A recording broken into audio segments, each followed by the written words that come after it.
I'm Mayor Keith Hedrick. I'm going to call the Groton Utilities Commission / Water Pollution Control Authority meeting for November 18th, 2020 to order. This is a Zoom meeting, and the roll call is Commissioners Zuliani, Godley, Duarte, Scully, and Chairman Hedrick are all present.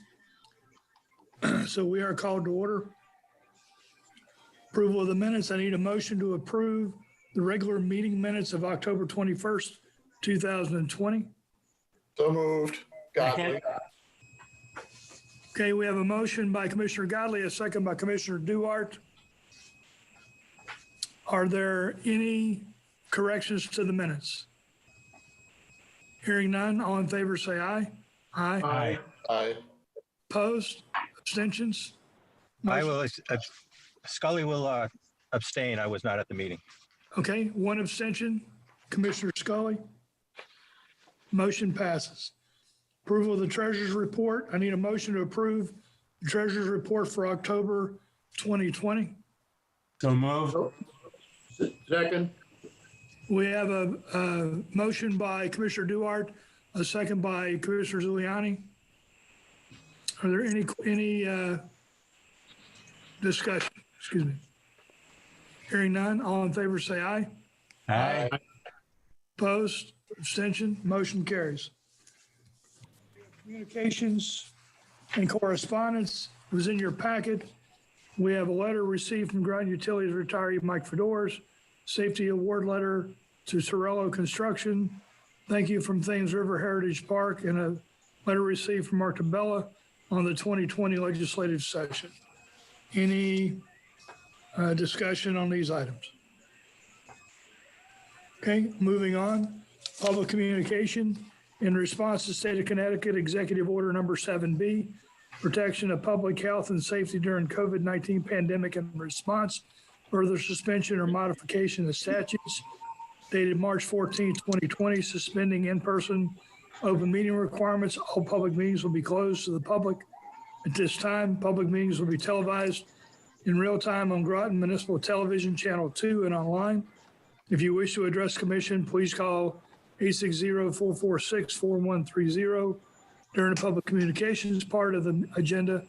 In addition, written communications sent to the director's office at grotonutilities.com by 9 a.m. on the date of the meeting will be read during this portion of the agenda. So under public communications, I have two pieces of correspondence that I want to read. One is from Sam Spano at 300 Thames Street. There's been one odor day since the last Utility Commission meeting on October 21st, 2020. On the surface, this looks like an improvement. However, I believe this is only due to the shift towards colder fall weather rather than any effort on the part of GU part to resolve the odor issues. The odor day was Thursday, November 5th. This event occurred on the first day of the unseasonably warm trend we expected in early November. So as in the past, we can expect to experience less odor days due to the upcoming colder weather. However, I feel as soon as the warm weather of spring 2021 comes along, the problems will pick up again as they have over the past 16 months. The general manager of operations indicated at the last meeting that the large sludge thickening tank near the southwest corner of the plant had finally been smoke tested, but that it had been reported that there were only minor leaks on the roof seal. He also indicated that they do not know if and do not believe that this contributes to the odor issue. However, these leaks were scheduled to be repaired. I do not agree with this analysis. This tank holds particularly noxious smelling sludge. I remember about 15 years ago, we had an odor problem with it due to the roof seal leaking. This problem was identified by the previous administration, fixed, and the odor went away. Also, it should be noted that it is also high up in the plant and located at where a wind from the southwest can pick up these odors and carry them over the plant to my location.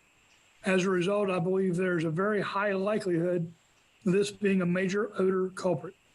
I would like to know the date when the roof will actually be sealed. Another thing, it is my understanding that a proposal has been submitted by Grant Weaver of the Water Planet This proposal is to eliminate and then tear down the existing WPCA. It would then be replaced by a pump-only station. The sewage that is currently processed at the WPCA would then be pumped to the Groton Town Plant, which has more than sufficient capacity and is currently underutilized. There's already an established right-of-way for the existing pipeline carrying the processed effluent being pumped through the city for discharge into the Thames River. The new incoming sewage pipe could be run alongside the outgoing pipe. Also, there are already several pump stations around the city, and these can also be used to provide more direct waste flow streams to the town plant. The current WPCA location would then be turned into a large waterfront park to complement the current Fort Griswold Park to the north and Thamesview Park to the south of the plant. This would greatly enhance any Thames Street development plans. This proposal seems like a great idea to me and a win-win situation for the city. I'm wondering why this proposal has not yet been brought up to the Utilities Commission. I would like to see it seriously addressed. Again, I thank the commissioners for your help in advance. The next one is, there was an email that we received in September that did not get to the commissioners. It did not get to your packet last time. And this is from Grant Weaver. The subject is wastewater treatment facility planning, a win-win opportunity. This is directed to Groton Utilities Director Ron Gaudet, Groton City Mayor Keith Hedrick, Town Groton Manager Mark Haddad, and CCs. I am writing regarding the facility planning that is soon to be undertaken for the City of Groton wastewater treatment facility.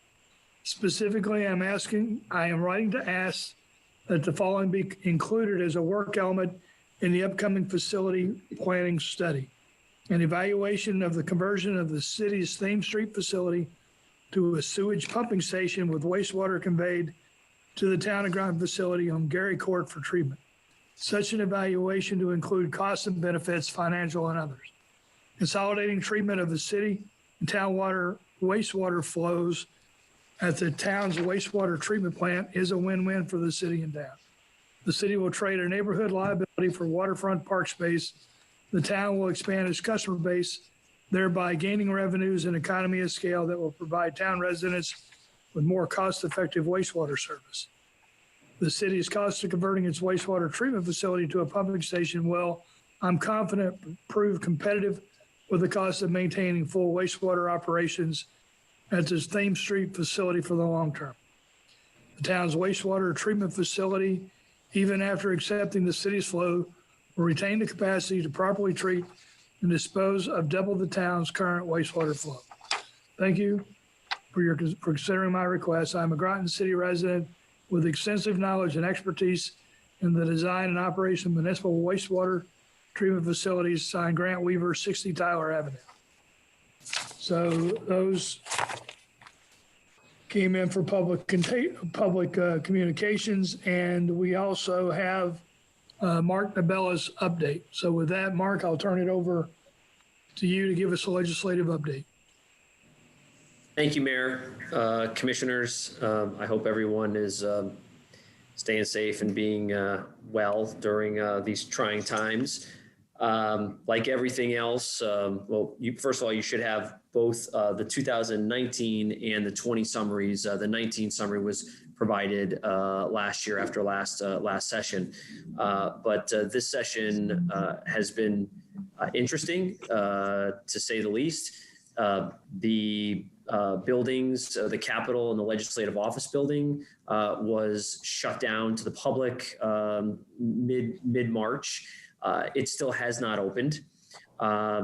So in essence, what happened with the 2020 regular session is things just stopped mid-March. And seeing that we were not in a budget year and we have a significant surplus, the legislature was basically able to let it ride and just, in essence say, we'll figure it out next year. We know we're going to have a deficit, but we've got, $3 billion plus in the rainy day fund, and we can plug any holes. We don't really have to come in and meet to do certain things.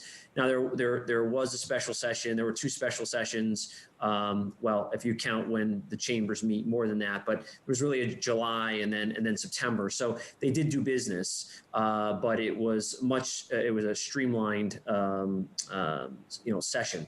So if you were playing defense this year, it was a good year because in essence, everything died. If you were playing offense, not so much because you really, chances are, weren't able to get anything done. So let me just talk a little bit about how looks like the 2021 session is going to at least start off. So we've got some changes up there. We have a new incoming Speaker of the House, Matt Ritter from Hartford, who was the Majority Leader. And we have a new Majority Leader, Jason Rojas from East Hartford, who was a former House Finance Chair. So there was a leadership shakeup as expected in the House. It does appear that the Senate leadership, at least in the majority, is gonna stay the same. In the minority in the House, that obviously changed, and in the Senate as well. So we have had a little change there. But for right now, the expectation we have is that the building will stay closed likely through the first quarter. So session will start the first Wednesday in January. It's a budget year, so it's a long session. It'll be the first week in January to the first week in June. And they will have hearings and such right now, via Zoom. They're working on not having those hearings, limiting the number of bills per Zoom hearing, because they just don't want them to go on so long. But it looks like the chances are that the building, depending on how the vaccine progresses, may open in April or May. And they're still trying to flush out how that works. Are they going to limit the number of people that are able to come into the building? Are they going to ask people to provide documentation of being vaccinated, their vaccine dates? So they're still playing around with that. But for now, it looks like, at least for the first quarter of this upcoming session, it will continue to be remote, which really puts a premium on a lobbyist, let's say, relationships they have, because you're unable to stand outside a legislator's door, to basically pounce on them, he or she, on an issue. In essence, if you need to talk to them about an issue and they don't either want to return your text message, email, or telephone call, they don't, and they won't. So it puts, at least for the first half of this session, relationships definitely at a premium, which obviously feel comfortable with what we have. So with that being said, that's just kind of what I see happening. We'll still be continuing to track read the thousands of bills and amendments and track the hundreds of bills that affect GU, and it's just going to be a little different on how we interact with whether it be legislators or folks in the executive branch or departments. So with that said, I'm happy to answer any questions in the overview or any other specific or general questions. I'll do my best to answer that the commissioners that you have. Hey, Commission, do you have any questions for Mark DeBello? Mayor, it's Jeff Godley. Mark, do you see anything in the pipeline that would affect CBAC and then, of course, down the road, us? I'm sorry, you said CMAC, correct? Yes. Okay. I thought you said CBAC for a second. Not one I don't know. CBAC is the one I know. So yeah, I just wanted to. Anyways, so look, the reality is maybe, right? I think this Take Back Your Grid piece of legislation, which was quite intense after the rate increase on July 1 for the the investor-owned utility areas, which was then rolled back, and then you had the storm in the beginning of August, right? So it was an unfortunate timing for them. However, municipal utilities, we've been on the defensive the last couple of years, as everyone knows, up there fending off, working to craft something, and then fending off, other, let's say, amendments to that in the last couple sessions. And there was a bill that was put in and a public hearing before they pulled the plug in 2020. Or other items that may affect CMEC, sure. I do think that just like anything else in life, the worm always turns. And I think because of the response that the municipal utilities had for the storm, we are obviously at this point, not that we weren't ever held not in high regard, but we were kind of back in favor again because of that, our response. And as a result, I think that's a good thing. It bodes well for us with the Energy Committee and our delegation and others. So the hope would be that would quiet down a little bit, Commissioner, but we always stand ready for pieces of legislation that are put in, because it has been several sessions now in a row where there have been pieces of legislation put in that in our opinion, would have been harmful to CMEC and to its members. Thank you. You're welcome. Any other questions or comments for Mark? Okay. Thank you, Mark. I appreciate it. Thanks for the update. Thank you very much. I appreciate everybody's time. Thank you. Thank you, Mark. Any other questions or comments regarding the other public communication? Okay, moving on. Regional water update. Who will be doing this? Will this be Rick or Ray? Ray's not here. It'll be Mark and Rick. Okay, then. So item A there, Quantuck, Pocatonic. Pocatonic, I can't say it, I'm sorry. Cove interconnection, we retrieved the final designs for that interconnection from the engineering firm. We revised them, and now they are sitting at DOT for review. And we're trying to figure out how to get those reviewed from the DOT and back to us. But that's the status, the short status of that crossing project right now. And on the other end of the regional spectrum, with Norwich shutting down one of their plants, we've had no problem in meeting whatever needs the region has at this time from Groton Utilities, our water supply. Okay. So any questions or comments on the Pocatonic Cove interconnection? Are we supplying, Rick, are we supplying more water to Norwich than normal, or are we, well, put it this way, are we supplying water to Norwich at this point? So, Commissioner, the supply that we have would go to Montville and then to the Mohegan Tribe in terms of the Thames, under the Thames River, that particular. Okay, gotcha. Yes. Thank you. But we would make up for Norwich's supply to the Mohegans as they get curtailed, like when they had the recent water main break as well. So we are set up to fulfill the obligations of their supply to the Mohegan Tribe. And that's pretty much what would be the extra. Okay. Thank you. Okay, any other questions or comments on that? Okay, drought management update? So the mayor and the director and the general manager have received weekly updates on the drought. But I think it's, and we're at right now 68%, which is about 270 days of supply.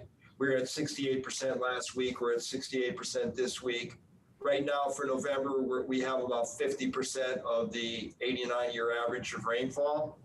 But the communications we got this week from it's a long title, Department of Emergency Services and Public Protection, the Division of Emergency Management and Homeland Security. I thought it was interesting on the last sentence, they say, the likelihood that we could end most of our drought conditions in the next 30 days is improving and could occur if we see normal or above normal rainfall later this month. So we are on track for normal rainfall for November. And in terms of the health of our watershed and reservoir system, we're in good shape. But we are also using right now, we started back pumping groundwater from Smith Lake to Payable to recharge the underground water levels as well, planning that if it was a 2-year drought, then we would be very situated for that come next summer.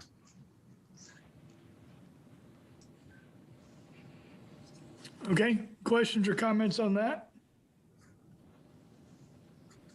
All right, we'll move on. Monthly financial highlights. E.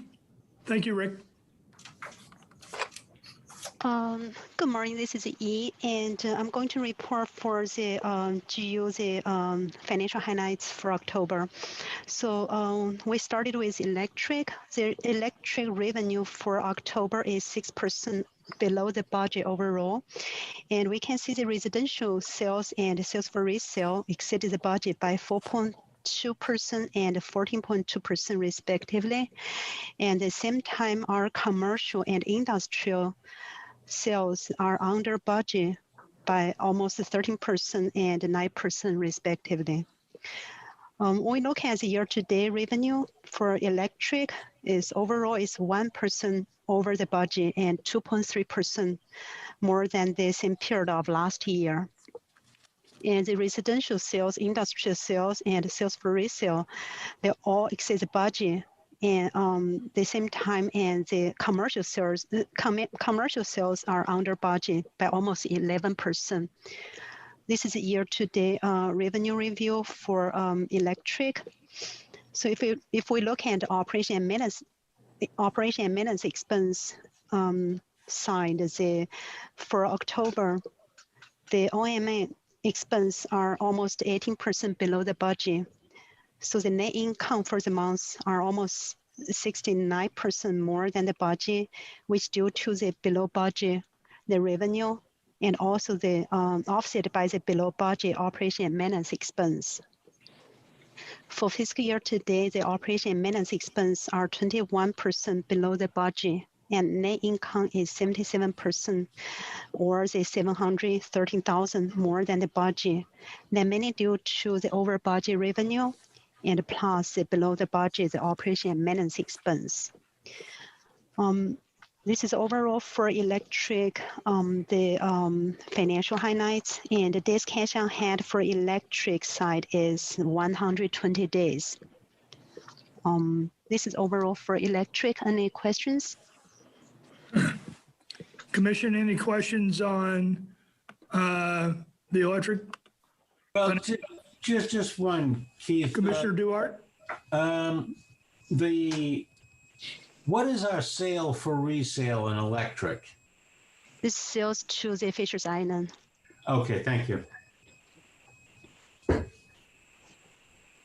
Any other questions on electric? Okay, hearing none. E, please go to water. Okay. For water, and the water rates were increased by 4% effective October 1st, 2020, as the first of 3 years approved rate increase.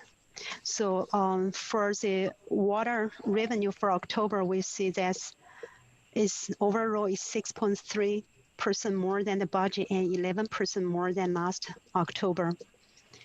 And industrial sales exceeded budget by 25%, while the commercial sales are 5.5% below the budget, and the residential are on the target of the budget. For year to date, the water revenue is 2.6% more than the budget and 6.1% more than last fiscal year to date. And also the residential sales and industrial sales exceeded the budget by 6.5 and 5.4%. And commercial still shows under the budget by 6.6%, mainly due to the COVID impact. So for operation and maintenance expense side, for October, the water operation and maintenance expense are under the budget by 5.8%. And net income before the DWSRF grant is $193,000 more than the budget. And the favorable variance is driven by the over budget revenue plus the below budget operation and maintenance expense, and also the delay of the interconnect project. For fiscal year to date, operation and maintenance expense are 6.6 below the budget, and net income before the DWSRF grant is $756,000 more than the budget. The same reason, the favorable variance is driven by the over budget revenue and below the budget operation and maintenance expense and delay of the interconnect project. So regarding the water treatment plant project, as end of October, the total cost of 46 million incurred, and GU received a total 45.3 million, which included 12.6 million from the grants and the 32.7 million from the loan. And as end of October, we have like the 3.4 million restricted and put aside for the water treatment plant project, the payback of the loan.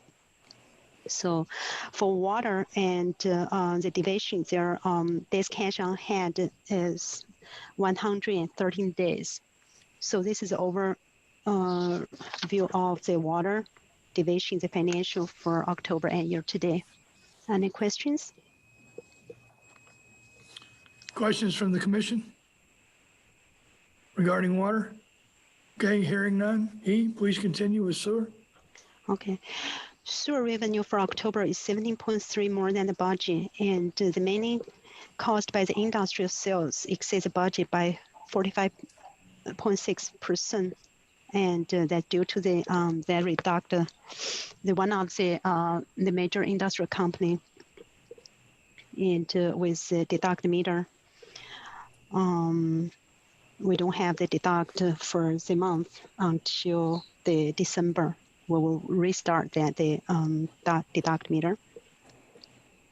So residential sales and commercial sales are below the budget by 8.9% and 12.7% respectively. So for fiscal year to date, and the sewer revenue is 15.3% more than the budget overall, and the mainly driven by the industrial sales exceeds the budget by 26.2%. Operation and maintenance expense for October is 21% below the budget, and net income is 125,000 more than the budget, and due to the over budget revenue and the under the budget operation and maintenance expense. For fiscal year to date, operation and maintenance expense are 21.7% below the budget, and net income is almost like $500,000 more than the budget due to the over budget revenue and the below budget operation and maintenance expense. As end of October, and the sewer has the net cash 3.8 million. This is overview for the sewer division for October. Okay, questions on sewer from the commission? If none, Okay, seeing none. Thank you, E. We will move on to projects and initiatives update. COVID-19 update. Hey, that's Mark. So let me start with today's statistics. This morning, the positivity rate in the state of Connecticut was 5.16%. You'll recall that a week ago, or almost 2 weeks ago, around Veterans Day, it had exceeded over 6%. So in the last few days, it's been ticking down incrementally. There are 700 Connecticut citizens hospitalized in the state of Connecticut, with the majority in New Haven County, followed by Fairfield County and Hartford County. In the three counties east of the Connecticut River, that's New London, Tolland, and Wyndham, there are 38, 1, and 10 patients respectively. So that's 49 patients hospitalized east of the Connecticut River. That gives us about 6.3% of the cases in the state of Connecticut. And, you know, even much less if we just look at New London County. So we have had in Groton Utilities one employee that was tested positive and has been home. That employee was out on vacation, and contact tracing showed that that case was as a result of a wedding. That person has not been in work for over 3 weeks now, and has been cleared by the doctor to come back to work. But because of a residual cough, we asked that individual to stay out so that basically we wouldn't be, you know, causing people in the building distress from hearing the cough. It's pretty significant. So that individual plans to come back to work on Monday, has been fully cleared to come back. So we're awaiting that. We do have 3 other personnel in Groton Utilities where we're awaiting results. A couple of these were direct contacts, not significant contacts, but they were direct contacts, and we're awaiting test results for those individuals. We expect to see those in the next day or so. We don't expect any other adverse activity to happen within the utility, though, as a result of this. But just want to keep you abreast of that. So a couple other things of note related to COVID. Groton Utilities Electric did assist a new state testing facility to be energized on Pleasant Valley Road. They were working, I guess that's the old Pleasant Valley School back there behind the Honda dealership. And they were working off a generator, and we had a request through the state to help expedite that for shore power. So we did that, and that's going fine. One thing to note that is significant that you don't hear often in the news, and the reason I mention is because I am very diligent about listening to the governor in his daily debriefs on COVID, is the Connecticut mortality rate continues to decline, even though the positivity rate is bouncing up and down, and the number of, obviously, cases are ticking up. But the number of tests that we're doing is over 2.8 million already in the state of Connecticut. So that's almost virtually every person in the state has had at least one test, if you look at it that way. So the doctor, and I forgot his name, on the governor's task force yesterday from Yukon Health was commenting that he feels somewhat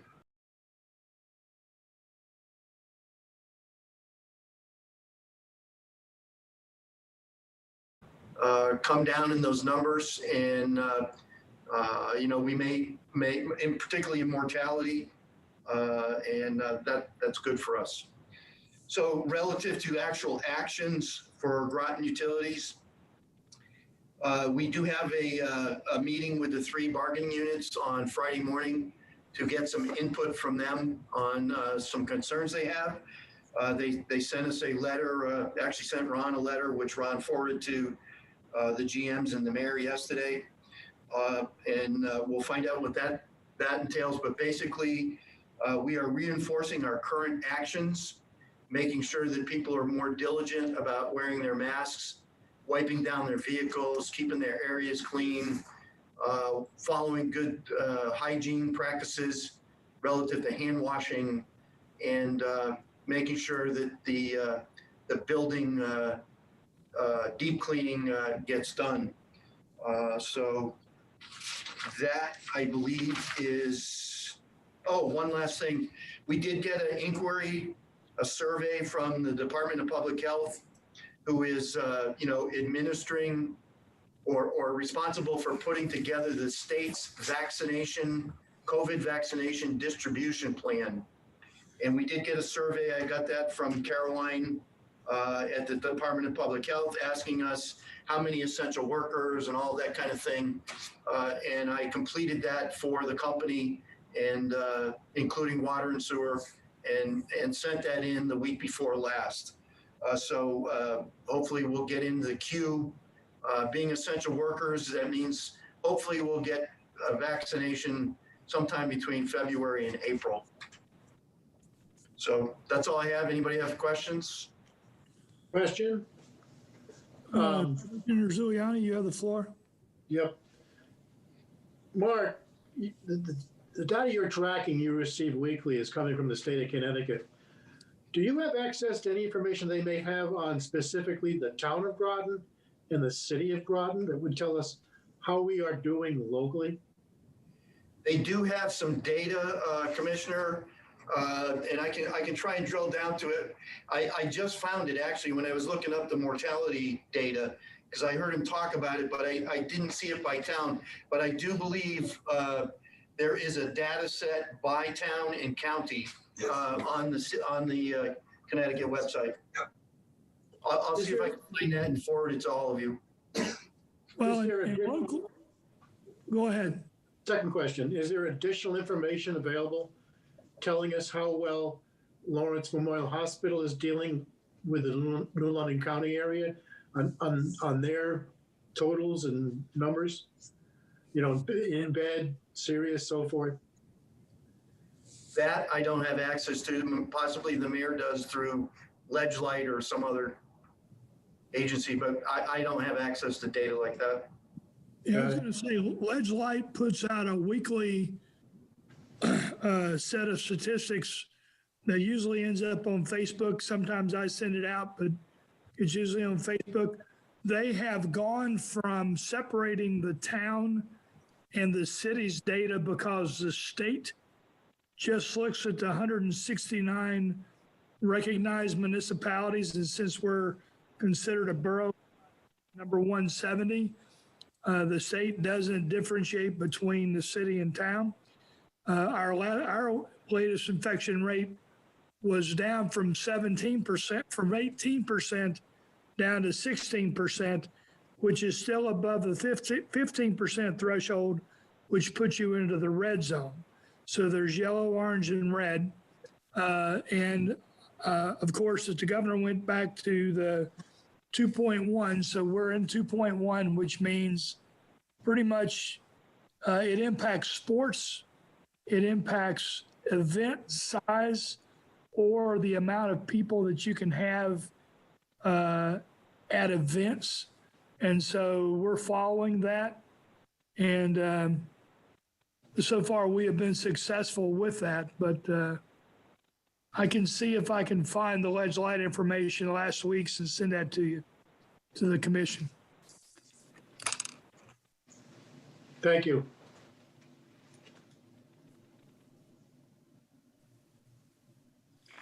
Any other questions on COVID-19 update? Okay, moving on. Customer service, accounts payable. Tina? Good morning, everybody. Hope everybody's doing well. Actually, we are currently sitting right around about 8%, which is a 31 plus past due. And I think what's going to happen, we normally hit a little higher right around this time until February, just because of the winter moratorium. We still have a significant amount of money sitting out there from TVCCA and other agencies that we haven't received. So we could fluctuate a little bit in our percentage, but my thought is that we're probably going to jump up a few percent throughout the wintertime, just out of normal because of the fact is of the winter moratorium. Where we're at right now compared to where we were last year at this time is we're about 3% higher. Last year around this time, we were sitting at about 5%. So it's kind of that in a nutshell. Okay, any questions on the accounts receivable or from the customer service update? Okay, hearing none, we'll move on. Thank you, Tina. We'll move on to the water filtration plant project commissioning update.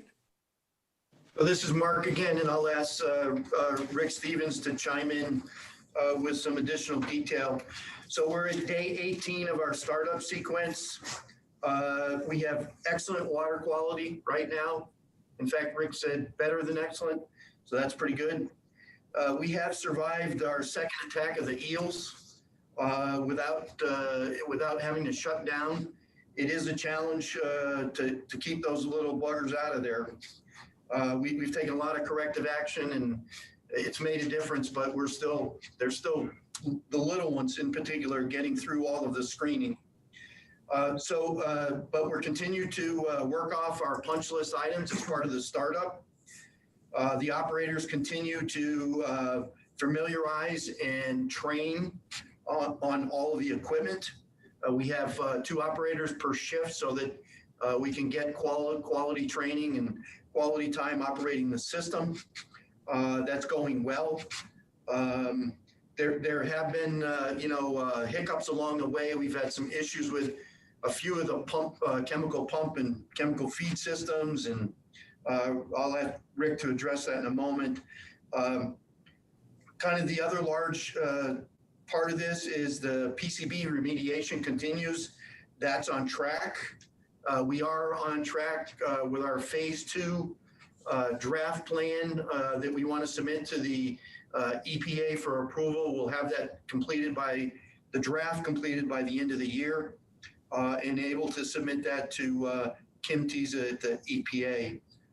So that's kind of high level. Rick, do you have any comments? Well, just to say that, Mayor and Commissioners, you did get your invite from the State Health Department in terms of I think it's the November 30th online meeting, I think through Microsoft Teams. Yes. Yes. Great. I think that's really good that they're doing that. And I just echo everything that Mark is saying. In this third phase, 30-day trial, water quality is excellent. We have like some mechanical and electrical issues, but we're dealing with them. But I just wanted the mayor and commissioners to know, RH is working, the RH White, the general contractor, is working on the project. There's a lot of ancillary work that's going on all the time.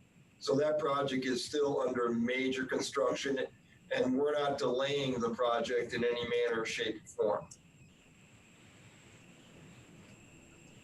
Hey, Rick, during this time, are we also working on the development of our SOPs and those kinds of things for the continued operation of the plant? That's a really good question. So we have we're getting all the maintenance manuals of the equipment. We're having training. We're videoing some of the training so that when we bring new hires in, we can facilitate that.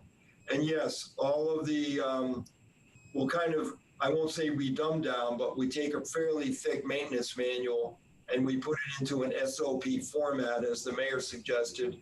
And we do that, and then we use those for training and execution of the different systems. Okay. Any other questions or comments on the water treatment plant? Correction. I have a question. Commissioner Scully here. Rick, this water that you're filtering, is that going out into the system, or is that still being returned to the reservoir? That is. We did about a 30-day trial of water basically going, like you said, George, being back pumped under a temporary authorization from DEEP. And that was successful. And then we moved into, with approval from all the state agencies, water going directly to the system. and we're monitoring it like with our SCADA systems, like 24/7, and we're also doing grab samples every 2 hours. So there's a lot of work that we're doing to verify the water quality, and the water quality is, as Mark said, is really excellent. So you're totally online with the new plan? With the third phase, so when you look at the new plan, don't forget right now we're doing dissolved air flotation and granular activated carbon filtration. We still have secondary filtration, which is like labeled manganese abatement, but it's really secondary filtration. That whole part of the project hasn't started because to do that, we have to give over the old plan. So once we're comfortable with the new center process of clarification and filtration, they have to do the demolition of all the old piping in the pipe gallery and then make an interconnection to the secondary filtration. That whole phase of the project has begun in a small way, but it needs to be undertaken completely once we give up the old plan. At that time, we will not be able to go back to the old plan. Okay, thank you. Any other questions or comments on the filtration plan? Okay, thank you. We'll move on to old business, which is the PAF odor update. Mark? So, Sam had commented that it seemed better, but he thought that was coincident. I don't think it is coincidence. There are a couple things that we've done over the last month that I think are making a difference. Don't know if it's the smoking gun or not, but I'll just run through them. So on the sludge thickener building, we did identify some cracks in that building. The roofing contractor is actually doing that work tomorrow to finish sealing that building. The reason we said we didn't think it was coming from there originally was there is a pretty good negative pressure on that unit. Now, of course, when they do operations in that thickener, it's gonna emit odor, but we are on track for that being sealed up tomorrow. As you know, we've reported we did install a weather station, and so we're getting a continuous readout of the wind direction and all that. That's up and operational.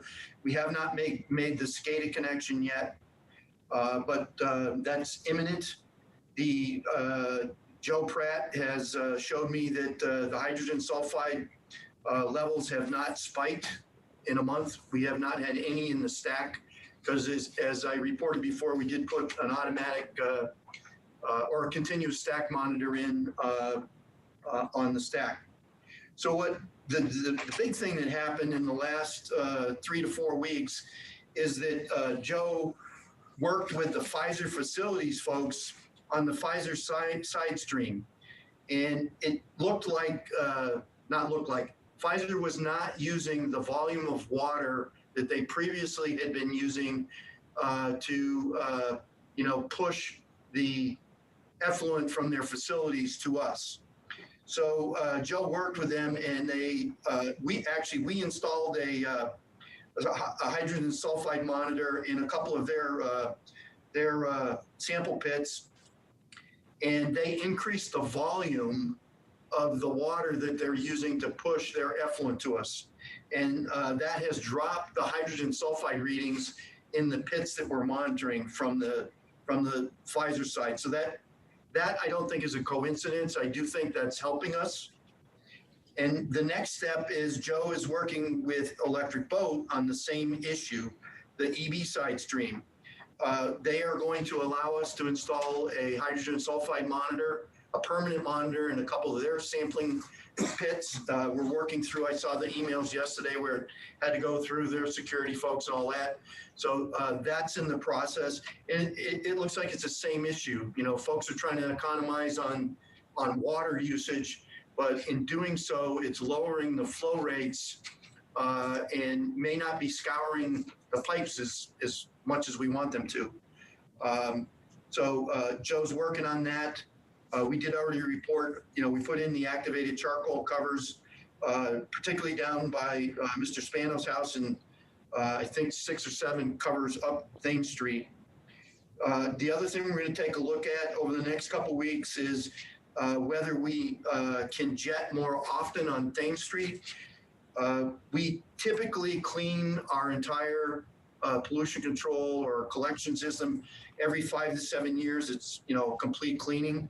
But on Thames Street, we normally do it twice a year, and we'll take a look and see if we bump that up, if that'll give us, you know, another increment of improvement here.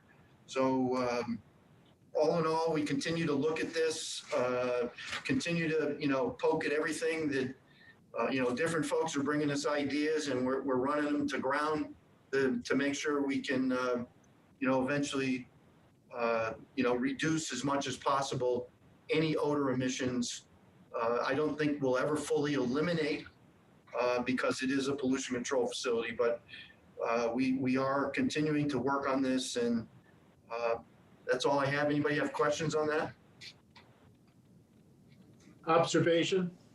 Yes, sir. I was lucky enough to do a walkthrough tour with Joe Pratt on Friday, October 30th. He pretty much gave me the detail on all the sections of the plant itself and what work he's doing and making things, you know, quickly repaired, and all the backup work they're doing together as a team down there to resolve this odor issue. And I first want to thank him. It was a great presentation to see how the details of that plant works. What caught my eye was, of the 4 sludge settling tanks, we're only using one of them right now. And that, he indicated to me that's because the volume of sludge is down. They don't need the other 3 tanks, which used to be an odor problem, but it's no longer there.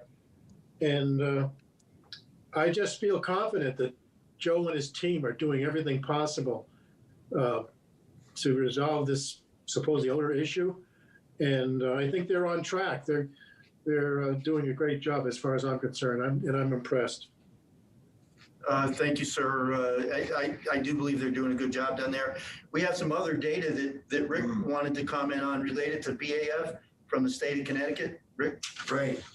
So this will be in your package next month, but just give you a little spoiler alert. We looked at the 4, so our main regulatory agency is DEEP, Department of Energy and Environmental Protection. And they have 4 parameters that they view for the regulatory compliance. Their BOD, the biological oxygen demand, and we need to remove that like 85%. They look at suspended solids, they look at turbidity, and they look at nitrogen. All of what they're looking at improves the water quality in Long Island Sound. And we are a coastal community, and I know the mayor has always taken that to heart to protect Long Island Sound. If you look at all 4 of those particular parameters, over the last 2 years, we've seen dramatic improvement on all 4 of those, better than the regulatory requirements. So we've ensured our contribution to Long Island Sound that had the problem with hypoxia or low oxygen levels by removing the BOD, which uses up oxygen. And also we've lowered the amount of nitrogen below the lowest limit that they required. So this data, which is taken from our records and the trends that are represented, show excellent regulatory performance. So although, and I'm not downgrading the odor, but in terms of our regulatory compliance, we are better than we're required in these parameters. And if you look at the trends in the last 2 years, actually since Joe Pratt has been CPO, there's dramatic improvements of what we're doing. Thank you, Rick. Mayor, we can't hear you. Oh. Yep, you're right. I saw it. Thank you, Rick. Any other questions or comments from the commission regarding the PAF? Okay, hearing none, we will move on to new business. The action items. The first one is I need a motion for GUC WPCA 20-11-41, consideration of an action to authorize Groton Utilities Management to purchase annual maintenance and support of the North Star billing system and add-on modules used for Groton Utilities electric, water, and sewer utility billing, and Bosler Light and Power Company electric utility billing from Harris Computer Systems Incorporated, 62133 Collections Center Drive, Chicago, Illinois, for an amount not to exceed $70,578.20 to be paid from funds available in the approved fiscal year 2021 customer service budget, and that the city council be apprised of this action with a recommendation that it concur. So moved. Motion by, Second. second by Zuliani. So we have a motion and a second. Discussion? This is routine maintenance that we renew every year. I really have nothing else to say about that. Tina, did you have anything to add? No, nope, it's just our routine service maintenance for our billing system and all the modules. So, Yeah, this is our standard annual contract. Any other discussion? Hearing none. All in favor, say aye. Aye. Aye. Opposed? Abstentions? Motion carries. I need a motion for GUC WPCA 20-11-42.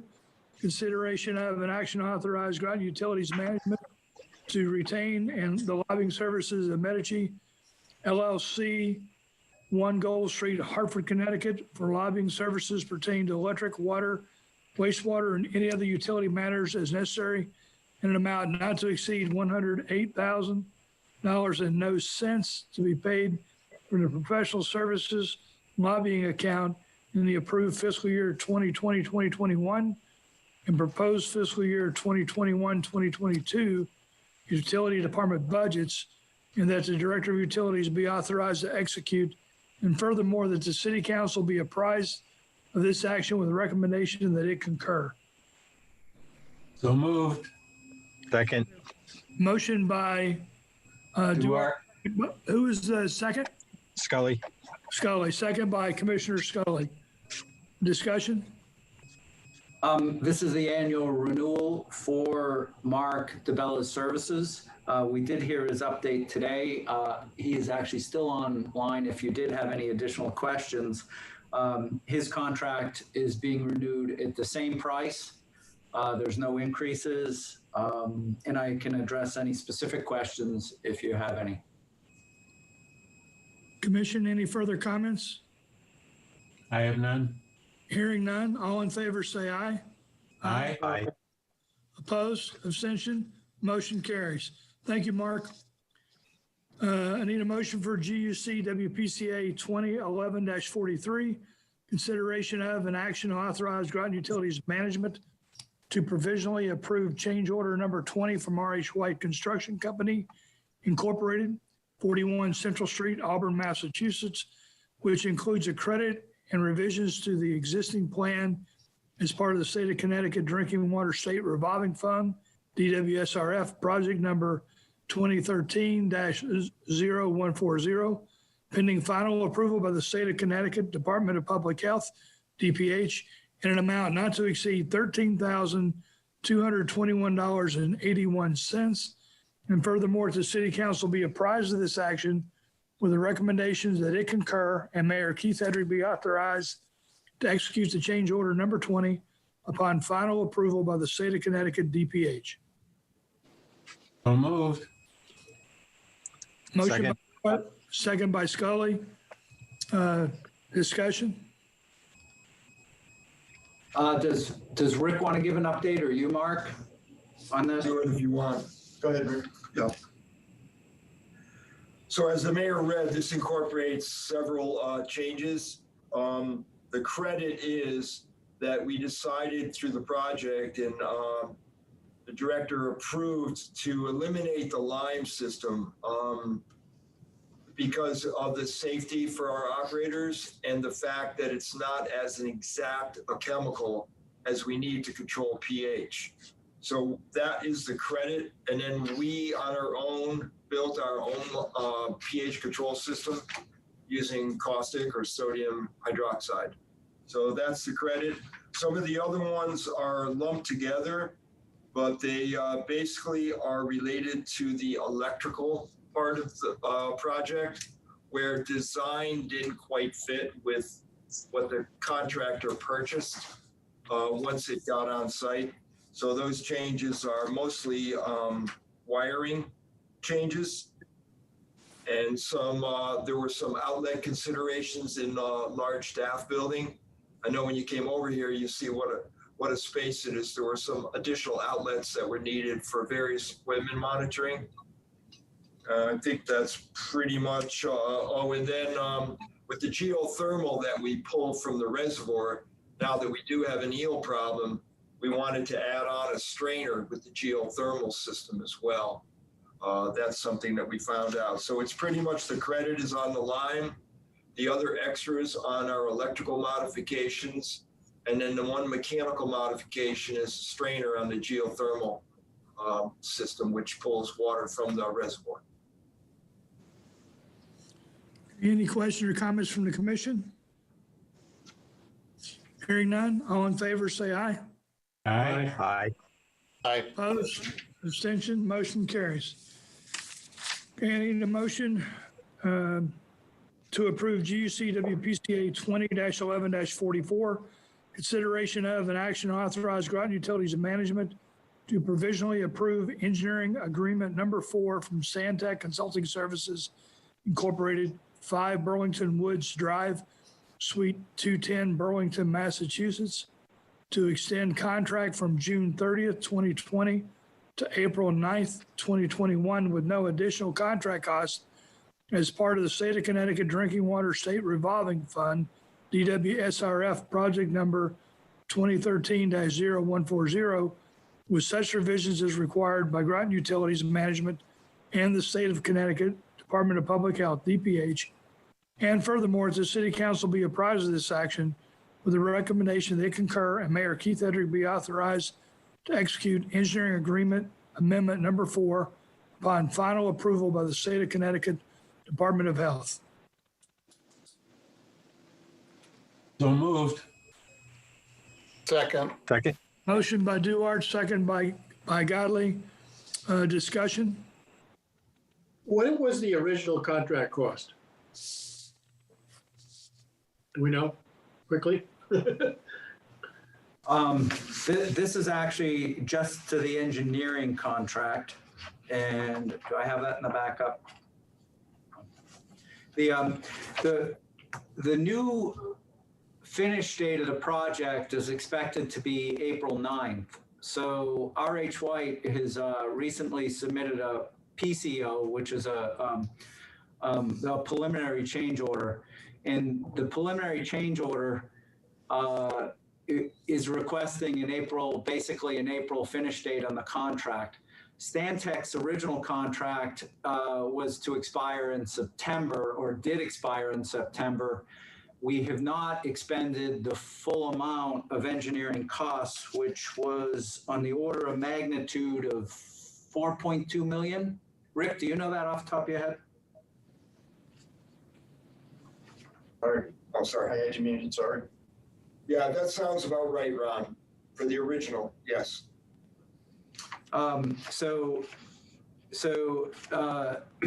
We've been able to cut back the amount that we use Stantec, and Stantec has economized the amount they have been doing things by trying to increase efficiencies.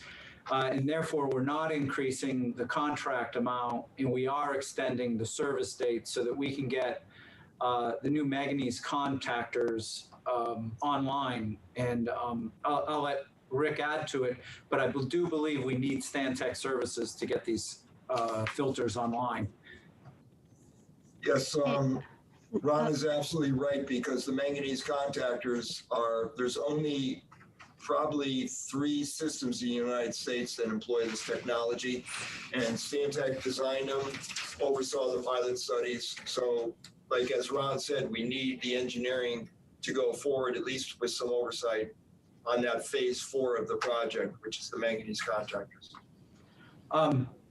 Mr. Zuliani, I just flipped to the engineering service agreement. I thought it might be on it.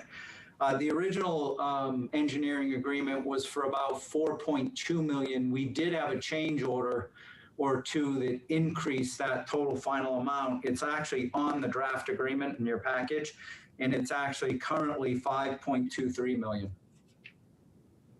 Thank you. Any other questions on this resolution? Hearing none, all in favor say aye. Aye. Aye. Opposed, abstention, motion carries. I need a motion for GUC WPCA 20-11-45, consideration of an action authorize management to approve the applicable bid and issue one purchase order to James A. Kiley Company of 15 Linwood Street, Somerville, Massachusetts, for the purchase of one 2021 4x2 Freightliner M2-106 outfitted boom truck with Terex Telect HRX55 boom in the quoted amount of $242,493.00 to be paid from funds available in the approved fiscal year 2021 Electrical Division non-bonded capital funds. And furthermore, that the city of Groton be appraised of this action with a recommendation that it concur. So move. Second. From Giuliani and a second from Scully. Discussion? Oh, go ahead, Ron. I'll just pass this one to Vern, actually, or you, Mark, whoever was going to take it. I can take it. Yeah, go ahead, Vern. So we're looking at a Freightliner truck with a Terex boom, working height of 60 foot with a 326 horsepower Cummins in it, 4x4 like the mayor said. This is part of our fleet obsolescence program. This is in our plan.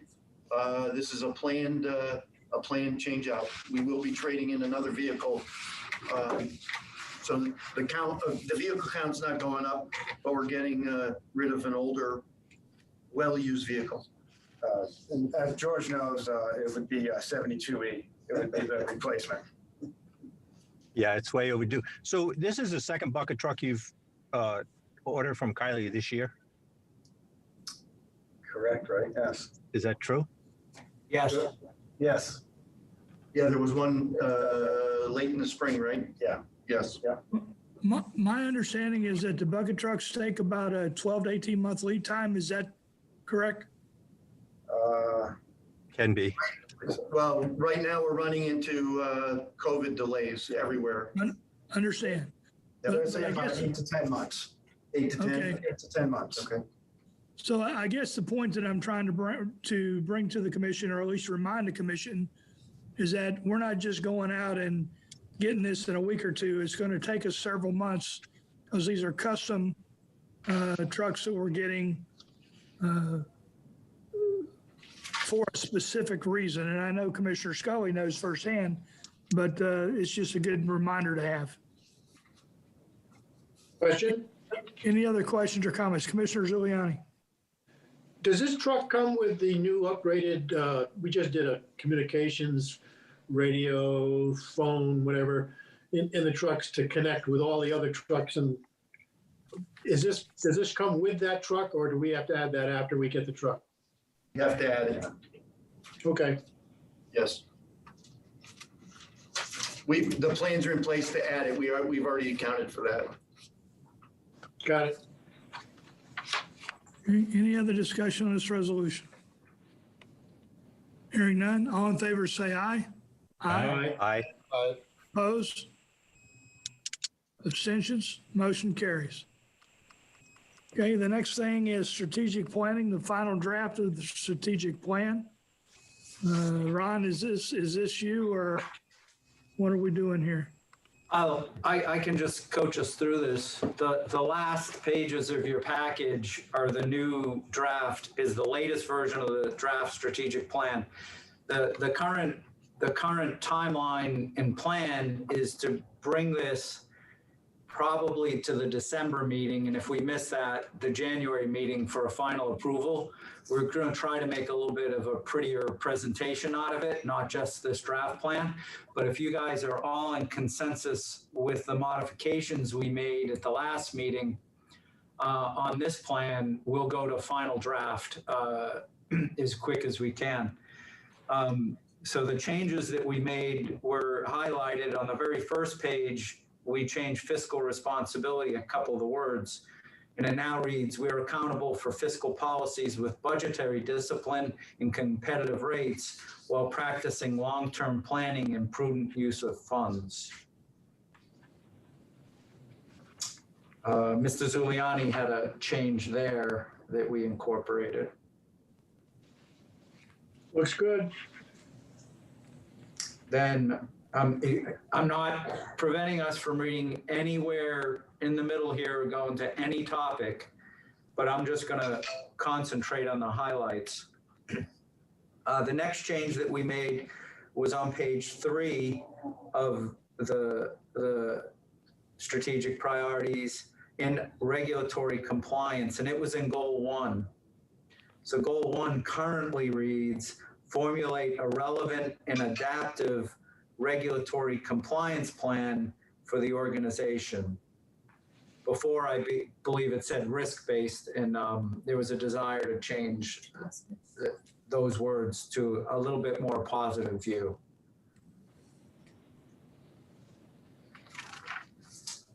I like that. And then the final changes, or actually the final creation or changes were the addition of what is now goal 1 on the commission level goals, goal 1 and goal 4.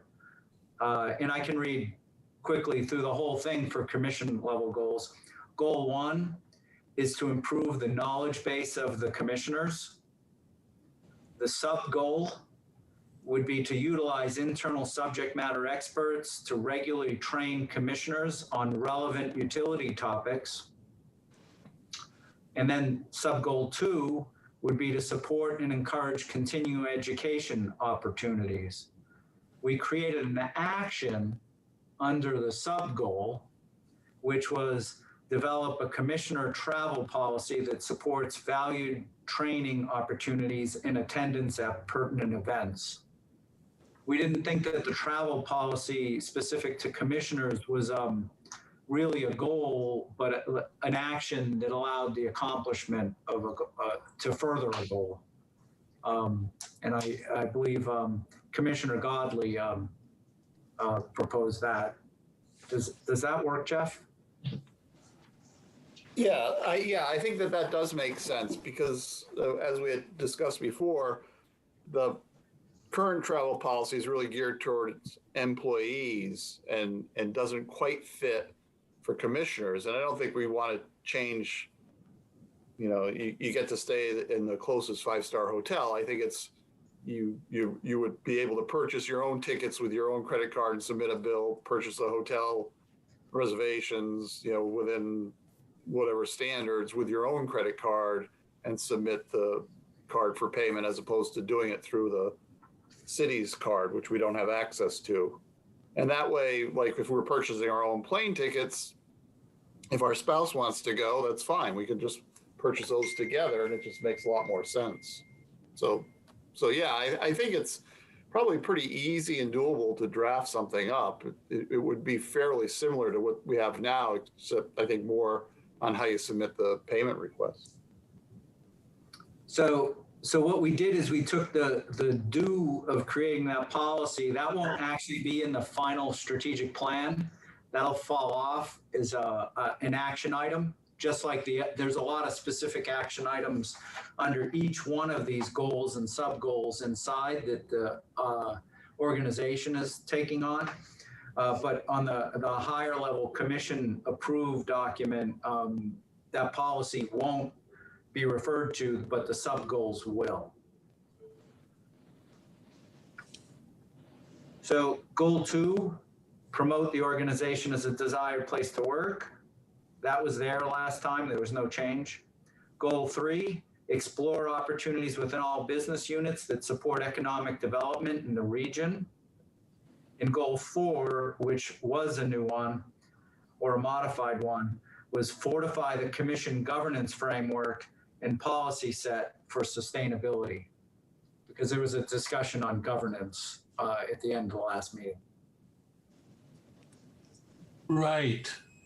The word fortify. We struggled and struggled on that one. Kind of looked at that, right. Why wasn't formalized? I actually don't think someone brought that word out. So that was, I'm looking at Maureen and I'm looking at Noemi. I don't think someone brought that word out. No one said formalized. That word could work too, Paul. Right, because fortify kind of, shields up. You know what I mean?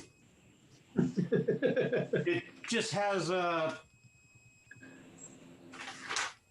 I don't know, just has a defensive sound to it, to me. There was the reason that fortifies was chosen. I remember they didn't want to imply that we don't currently have policies. They wanted to say we're going to take the current policies, make them more robust, and then actually advertise that we have them and train on them. Right. Formalize would work fine in that instance. You could also say enhance. But is it really an enhancement, or are we trying to come away with a formalized document or understanding of what the commission is, does, and how it acts? Probably the latter. Well, yeah, that's why I was looking at formalizing something. Okay. All right. But yeah, And- all right. That makes sense. Yeah.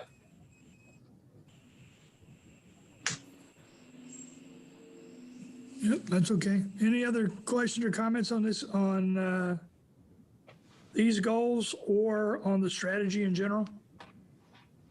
That was it for me. I'm good. Okay. All right, Ron, anything else on this? No, that's all I had. That's really good. Thank you. Okay.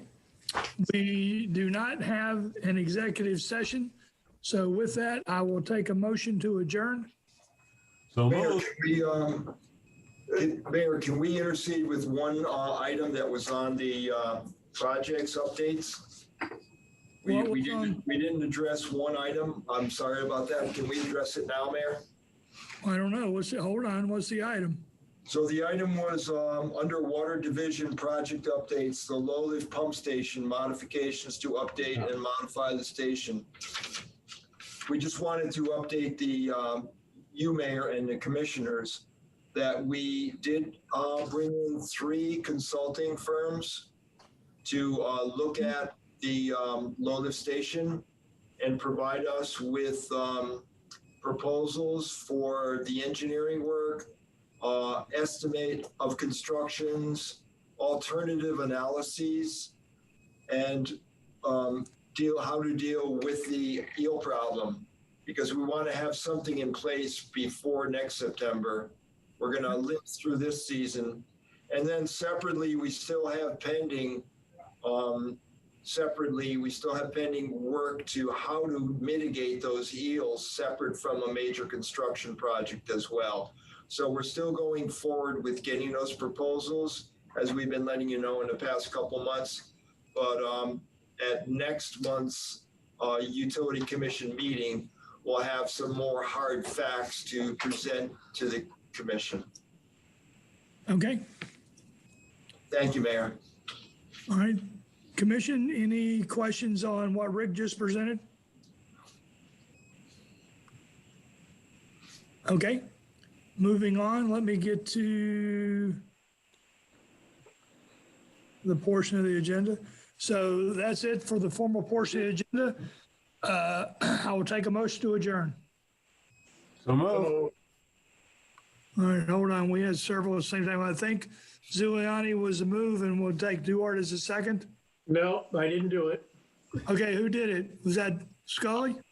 I moved. It was me and Jeff. All right. Yeah.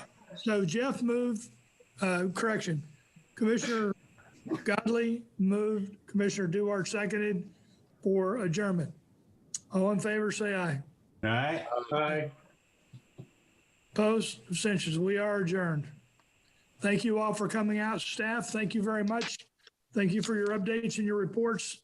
And thank you for what you do every day. Mark, thank you for attending. Okay, goodbye. Everybody have a safe day. You too.